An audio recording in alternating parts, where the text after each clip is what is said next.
Posible raw na mas humaba pa ang oras ng impeachment trial ni Vice President Sara Duterte sa susunod na linggo. Tatlong testigo na kasi ang ihaharap sa korte, kabilang na ang Chief of Staff ng BICE na si Attorney Zuleika Lopez. Nasa frontline ng balitang yan si Mean Los Baños.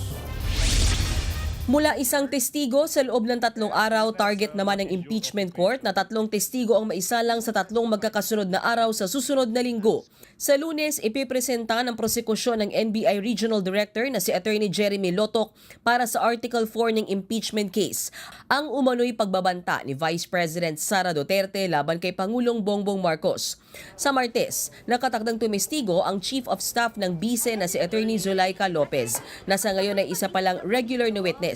Pero pwede raw siyang gawing hostile witness at mangyayari lamang yan kung magmomosyon ang prosekusyon. Hindi kasi pwedeng gumalaw ang korte nang walang motion sa either party na ideklara ang isang testigo na hostile. Kapag hostile witness ka, ibig sabihin may conflict of interest ang testigo sa ini-impeach na opisyal. Base sa Court Rule 132 Sections 10 to 13, kapag hostile witness, maaring tanungin ang leading question sa cross-examination. Sa Miyerkules naman, balak isa lang si House Legislative Security Bureau Executive Director Captain Belinda Bello. Pero hindi lang mga testigo ang aabangan. Posible rin daw na mas humaba ang bawat araw ng pagilitis. So we expect siguro a long trial date on Monday just to try to finish the direct examination, the cross-examination.